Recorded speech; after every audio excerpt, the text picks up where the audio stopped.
Hello, everyone. We have very important day today. Very important, maybe the most important day of the coming year. This is the Sumerian New Year, which starts when the moon appears in the vicinity of the point of the equinox, vernal for the northern hemisphere, autumn for the southern hemisphere. So the moon appears in the vicinity of the equinox while the sun is before this degree. So this is the Sumerian Mesopotamian New Year. This is such an important day because now this evening, after the sun sets and we have good visibility of the moon needs to be above the horizon, visible above the horizon.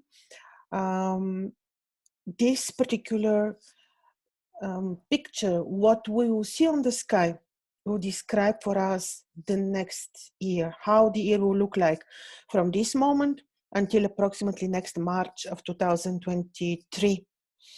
A very important day. Now, we may look also in approximately 1 month in April at the different way of calculating this. Then this will be the Babylonian New Year, but I would rather apply the most ancient tradition that we know, which is the ancient Sumerian New Year. On this day, and also 6 months later, when we will be then applying the notion of the autumn equinox. On this day, the ancients would celebrate the well-known Akitu festival. This is not just a festival of celebration. This was approximately 12 days celebration starting off early tomorrow morning. Days of celebrating nature. They would, of course, the main idea was to connect with nature, to praise the deities, the planetary deities, which are very important for our own destinies, and to improve the destiny of the people and the land. So these were the three main reasons why they would celebrate the festival Akitu. During the festival, the king was very important, the priest, the high priest, and the other priests were very important, and also of course, the divinity which would be the patron, the ruling divinity of the city. Let's say we take Babylon, this would be Marduk. This would be the divinity which is ruling the planet Marduk. Important note to make, the ancients would know that this is planetary rulership because of their perfect knowledge of astronomy and astrology. So they would do purification ceremony, cleansing. The high priest early in the morning would enter the temple to purify the temple himself. And after that, of course, the divinities would be respected on the different days, the different divinity. They would have also this bit Akitu code house, which was built in Babylon in the nature, which was the house where the deities, the rulers of the planets would come to spend the night. They needed their guest house, right? So 12 days. On the last day, they would leave. So this was great celebration. What is more important for us is to know that on this moment, now this evening, when the moon appears, the ancients would look, the high priest and the priests would go to the ziggurat where you have the temple. In the temple, they would climb a tower made especially for this, and they would look at watch the sky. They're watching the sky, and whatever they see, this is the horoscope. Whatever they see, they will recognize omens, they would recognize stellar phenomena, just everything would matter. Even the wind would matter. Who is passing and saying hello, everything would matter at that day. This is the horoscope of the year to come, the horoscope of the country, the horoscope of the king. So this is very important. What is our year telling us? I mentioned this in the previous video, but let me be also now, let me tell you a couple of things.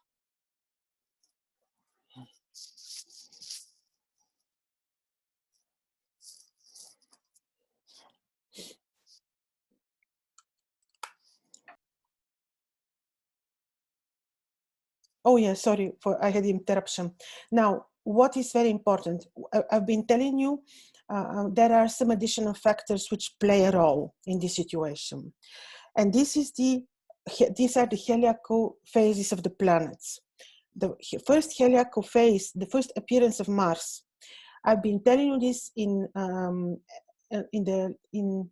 December. The first appearance of Mars happened in Scorpio. We changed the agenda, and I told you this will be the end of the disease situation, and we'll be having hostility situation. You can see on my channel I have 2 videos only about the Mars. End of the disease situation, beginning of hostilities situation, and this is literally what we see, we are witnessing, what is happening. Secondly, we have very important heliacal phase of Jupiter. On the 8th, 9th of April, Jupiter will appear for the first time in Aquarius. Very important, because with this he's emphasizing on the Aquarius energies. Jupiter, the blessing on knowledge, the blessing on the new, the blessing of the new coming era.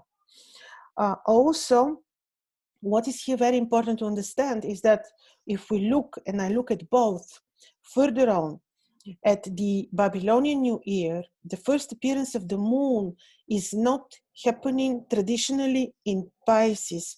So you see, we always look at the moon around the vernal equinox to appear around the degree, in the vicinity of the degrees of equinox. But this year, the moon appears in the vicinity of Aries, and this is not classical, not ideal. I will remind you that for the Babylonians, very important was the ideal situation. Everything had to be perfect. They would make perfect lists of everything, lists of even lists of rules and regulations, certainly, lists of the stars and their perfect appearance, lists of even beers. Everything was listed, what to expect classically, what to expect traditionally to happen. Everything which would violate or will not follow the traditional expectation was an omen. What is happening in the Babylonian New Year in April, the first appearance of the moon is in Aries, in the degrees which are called Athena Pallas, clear degrees, but we have here emphasis on Athena. Athena is divinity ruling wisdom, yes, certainly wisdom, but also Athena is warlike situations, yes, but which means lack of peace in general. But you know, Athena was also very decent. She would advise the kings how to win wars. So we're talking about a very interesting situation. Now, very interesting is that Mars is extremely powerful while we talk, because Mars is in Capricorn with Venus, which is not that powerful. Venus is in Capricorn, exactly conjoined Mars, Venus-Mars, very emotional. People, this will be a lot about the emotions of people, very much about hostilities, not necessarily bringing peace, because this is not the typical situation when people will be protesting on the streets, which we've been witnessing astrologically during the last cycle, and I've been saying this all the time. This is different situation. This will be more of the people's emotional responses, and yes, hostilities, warlike situation. Now also, indeed, when you see, even now on the 3rd of April, 3rd of March, The moon appears in the very first degrees of Pisces, exactly aspected by Mars and Venus, and the moon is representing the people. It will be, and both Mars and Venus are in Capricorn. There will be some manipulation using people's heart, using people's emotions, and we have to be awake. And certainly it will be also about our further awakening, because we have emphasis of Jupiter in Aquarius, in a sacred degree of knowledge and awakening. So in this sense, this will be good. In addition, why I think that year will not be very easy, but will be easier than the year before and the year of 2020, 2021. This year will be easier, but still a little bit difficult. This is because the lunar nodes are forming a wall and keeping all planets on one side. Those that are familiar with Indian astrology will understand that this is specific configuration, which is promising difficulties. We are in this specific configuration at the beginning of the year, and this is quite ominous and showing eventually that year will be karmic for us, important, karmic and important for the world. It will promise difficulties, but also awakening, and it will be indeed easier. I'm sure it will be easier than the past 2 years, but still hostilities, warlike situations, and yes, awakening. We do have good event, very promising, very positive, which is not promised by the omen of now, 1st of Nisan, this great day of Akito. It will be that on the 14th of April, Jupiter is entering his kingdom, Pisces. From there, he will be so much helpful, and from April on, we will feel relief.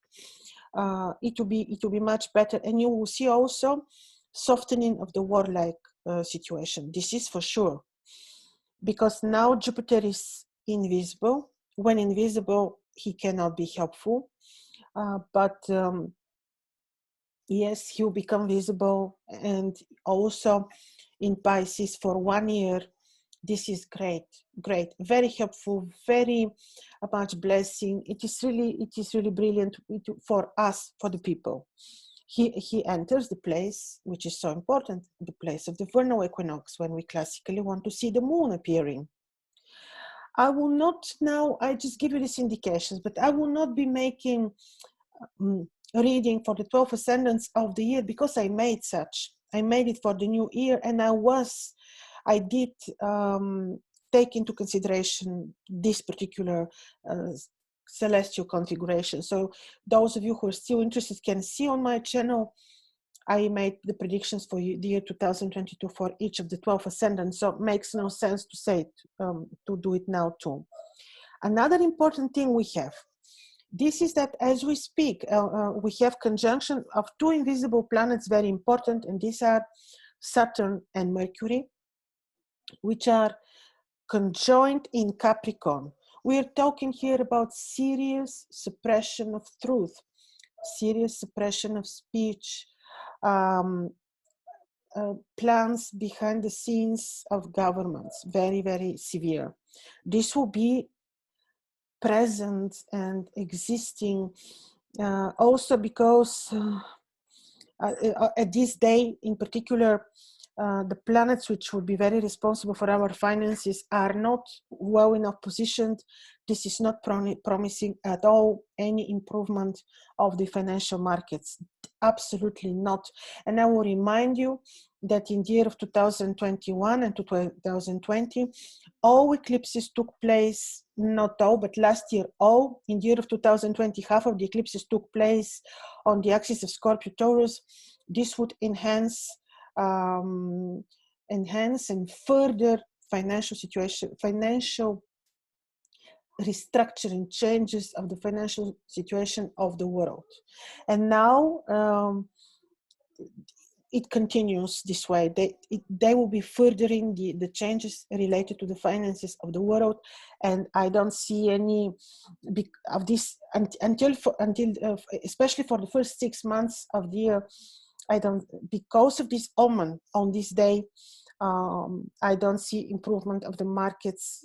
The situation financially for the world in the year of 2022 will not be very, very brilliant for sure. But on the other hand, Venus is not completely bad, because in Capricorn, she is in her own triplicity. She has certain rulership, but still suppressed by Mars, who is stronger, suppressed by Saturn, who is stronger. It's like many plans will be made for Venus, for finances. Many manipulations will be made, used people's love. So we need to be very awake, very alert, not fall in the trap of new age movements, new age love, like, you know, we have to be listening to this God inside, to our intuitions, and this is it. The year will be, I'm telling you, better, not that scary like the last 2 years, but exactly like I told you, the agenda will change. End of this disease, start of hostilities. This is because of the heliacal cycle of Mars, which we need to follow for this each time. So this is my overview of the year. Don't be afraid. We chose these times to live in, to experience these energies for our awakening. And remember, Jupiter, who will give us the blessing, is in sacred degrees, meaning we will get the best of knowledge, the best of awakening, the best of enlightenment now. This is the best chance for our souls. So I will end up here. Your comments are very welcome. Let's see. Yes, maybe you can share interesting prophecies, not manipulated ones, because it could be from your cultures. This would be really very interesting. And see you very soon.